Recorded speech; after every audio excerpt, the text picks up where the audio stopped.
اس باہر کی دنیا کی نظریں میری سب سے قیمتی متاع کو چھین نہ لیں۔ میری سختی صرف تمہاری عزت کی حفاظت کے لیے تھی۔ میں پٹھان ہوں نا، اپنی انا سے پہلے اپنی عورت کی حیا کا سوچتا ہوں۔ رانیہ نے اس کی آنکھوں میں دیکھا، وہاں کوئی شک نہیں تھا، صرف بے پناہ عقیدت تھی۔ تب وہ ڈر ختم ہو گیا؟ ڈر ختم نہیں ہوا، بھروسہ بڑھ گیا۔ آریان نے اس کے ہاتھ کی پشت پر اپنے لب رکھ دیے۔ اور اب تو تم آریان خان کی منقوہہ، اب کسی کی مجال جو تمہاری طرف آنکھ اٹھا کر بھی دیکھے۔ چلو جلدی سے تیار ہو جاؤ، ہمیں تمہاری شاپنگ کرنی ہے، پھر ہم ان پہاڑوں کی سیر پر جائیں گے جہاں تم ہمیشہ جانا چاہتی تھی۔ رانیہ کا چہرہ خوشی سے کھل اٹھا، مگر پھر اس نے منہ بسوڑ کر کہا، لیکن میں تو وہ نیلی ساڑی پہن کر جاؤں گی۔ آریان نے ایک لمبا سانس لیا اور ہنستے ہوئے سر جھکا لیا۔ توبہ ہے تمہاری ضد۔ ٹھیک ہے، ساڑی لے لینا، مگر پہننا صرف میرے سامنے۔ باہر کے لیے وہی تمہارا پٹھانی عبایا اور حیا والی چادر ہی ٹھیک ہے۔ رانیہ نے کھلکھلا کر قہقہ لگایا۔ اس کی ہنسی حویلی کے سناٹے کو چیرتے ہوئے آریان کے دل میں اتر گئی تھی۔ پھر وہ تیزی سے تیار ہونے کے لیے بھاگی۔ کچھ دیر بعد وہ دونوں گاڑی میں تھے۔ آریان خود ڈرائیو کر رہا تھا اور رانیہ کھڑکی سے باہر پہاڑوں کے بدلتے رنگ دیکھ رہی تھی۔ پتہ ہے آریان، جب آپ مجھ پر پابندیاں لگاتے تھے تو مجھے لگتا تھا آپ مجھ سے نفرت کرتے ہیں، مگر اب سمجھ آیا کہ وہ نفرت نہیں، ایک جنون تھا جو آپ کو مجھ سے دور نہیں ہونے دیتا تھا۔ آریان نے اسٹیئرنگ پر اپنی گرفت مضبوط کی اور ایک نظر رانیہ کے معصوم چہرے پر ڈالی۔ میں نے تمہیں تکلیف دی رانیہ، میں نے تمہارے کردار پر شک کیا، میں خود کو کبھی معاف نہیں کر پاؤں گا۔ میں نے آپ کو معاف کر دیا۔ رانیہ نے اس کے شانے پر اپنا سر ٹکا دیا، کیونکہ اگر وہ حادثہ نہ ہوتا تو شاید ہمیں کبھی پتہ نہ چلتا کہ ہم ایک دوسرے کے لیے کتنے ضروری ہیں۔ گاڑی اب شہر کی مصروف چاراہوں پر تھی، مگر آریان کی توجہ تو صرف رانیہ پر تھی۔ لمبی ڈرائیو کے بعد وہ شہر پہنچ چکے تھے۔ اسے اچھے اور مہنگے مال میں لے گیا جہاں پر رانیہ شاید پہلی مرتبہ آئی تھی، کیونکہ پہلے تو اس سے باہر نکلنے کی اجازت ہی نہیں تھی۔ اس نے اپنی شاپنگ کرائی، اسے وہ سب کچھ دلایا جس کی اس نے کبھی خواہش کی تھی۔ واپسی پر وہ اسے پہاڑوں کے اس بلند مقام پر لے گیا جہاں سے پوری وادی ایک خواب کی طرح نظر آتی تھی۔ ٹھنڈی ہوا کے جھونکے رانیہ کے دوپٹے سے کھیل رہے تھے۔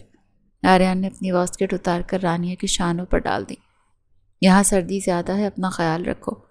آپ اب ہیں نا میرا خیال رکھنے کے لیے؟ رانیہ نے مسکرا کر کہا اور پھر آریان کے کاندھے پر سر ٹکا دیا۔ نکاح کے بعد ہی رانیہ کو معلوم ہوا تھا کہ اس کے بچپن کا منگیتر ہے، اور یہ چیز اس کا دل دہلا گئی تھی، مگر اب وہ خوش ہو رہی تھی کہ غلط فہمی نے اسے اس کے قریب کر دیا۔ آریان تو پہلے ہی دل سے اسے چاہتا تھا، اسی لیے تو اس پر پابندیاں لگاتا تھا تاکہ کسی کی میلی نگاہ رانیہ پر نہ پڑے۔ ساری غلط فہمیاں یہیں پر دم توڑ گئی تھیں۔ وہ دونوں ایک دوسرے کے ساتھ لگے کھڑے تھے اور ٹھنڈی ہوائیں ان کے چہرے پر پڑ رہی تھیں۔